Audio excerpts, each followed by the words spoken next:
क्या पुलिस को लगेगी भनक? क्या देश में होगा हमला? हेलो दोस्तों, आप सभी का स्वागत है बॉलीग्राड स्टूडियोज में। अब तक की कहानी में हमने देखा था कि राज यानी बॉबी देओल मिशन पे चला जाता है, जहां वो बॉर्डर पार करने में कामयाब होता है और पूरा एक दिन रेत में छुप के बिताता है पाकिस्तान पुलिस की वजह से। वहीं जब रात होती है तो अंधेरे की आड़ में वहां से निकलने में कामयाब होता है, जहां उसकी मुश्किलें तब बढ़ती हैं जब उसे शाहिद को पहचानना होता है। और नए देश में लोगों की नजर से छुपते छुपाते किसी को ढूंढना इतना भी आसान नहीं होता है। वो अनवर यानी अनिल चरणजीत के दिए हुए कोड बेगम को किससे जाकर कहना है, ये सोच रहा होता है। वहीं दूसरी तरफ राज के पास एक इंसान आकर खड़ा होता है और उससे कहता है, कोड क्या है? तब राज जवाब देते हुए कहता है, बेगम। वहीं वो इंसान खुद को इंट्रोड्यूस कराता है और कहता है कि वो अनवर है, और साथ ही वो ये भी कहता है कि राज उसके पीछे आए, जहां शायद उसे कुछ ऐसे लोगों से मिलवाता है जो हथियार गन्स को पैक कर रहे होते हैं, ताकि वो उसे वापस उन्हें राज के जरिए भेजना चाहते थे। तो वो शायद फिर एक बार राज से कहता है कि अब उसे और सावधानी के साथ यहां से निकलना होगा, क्योंकि इलेक्शन का टाइम चल रहा है और हर जगह सिर्फ नाकाबंदी है। वहीं राज अनवर से सवाल पूछता है, आखिर इन सब काम के पीछे किसका हाथ है और ये सब करने के पीछे किसका क्या मकसद हो सकता है? तब अनवर उससे कहता है, फिर एक बार भारत में आतंकवाद का पर्चा लहराने वाला है और अल्लाह चाहेगा तो हम अपने मकसद में कामयाब हो जाएंगे। जिसके बाद राज वहां से चोरी छुपके से निकल जाता है।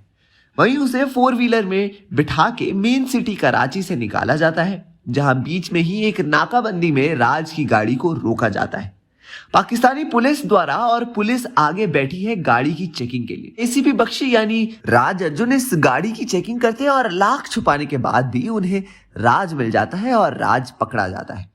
वहीं बख्शी राज को लेके पुलिस के हेडक्वार्टर में जा ही रहे होते हैं और रास्ते में उसे मारते हुए पूछते हैं कि तुम्हारा असली मकसद क्या है इन हथियारों को सरहद के उस पार पहुंचाने के पीछे?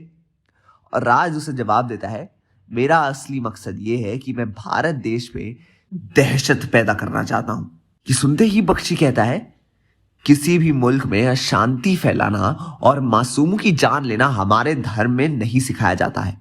जहां राज वापस जवाब देता है और कहता है, फिर आप रोक क्यों नहीं पा रहे हैं इन सभी कामों को? जहां बख्शी जवाब देते हुए कहता है कि मैं हमेशा से चाहता हूं पाकिस्तान की इमेज पूरी दुनिया के सामने बदले और मैं उन लोगों को सजा दिलाऊं जो ऐसे काम करके हमारे मुल्क को बदनाम कर रहे हैं।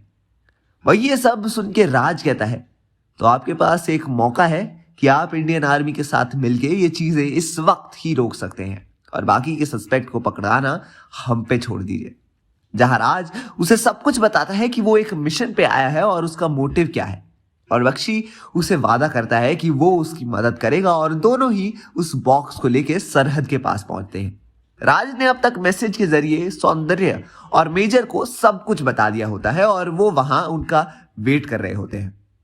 राज के आते ही उस बॉक्स को कस्टडी में लिया जाता है और ऑफिशियल को असाइन किया जाता है, जिसमें बख्शी भी उनकी मदद करने का वादा करता है। जहां राज का ये मिशन अब सक्सेसफुल होता है और अब वो थोड़े दिन घर जा रहा होता है और सौंदर्य उससे कहती है कि वो भी अपने ससुर से मिलना चाहती है और उन दोनों के एक दूसरे को देख के मुस्कुराने लगते हैं। दोस्तों, आगे जानने के लिए देखते रहिए हमारे साथ हमारा चैनल बॉलीग्राड स्टूडियोज।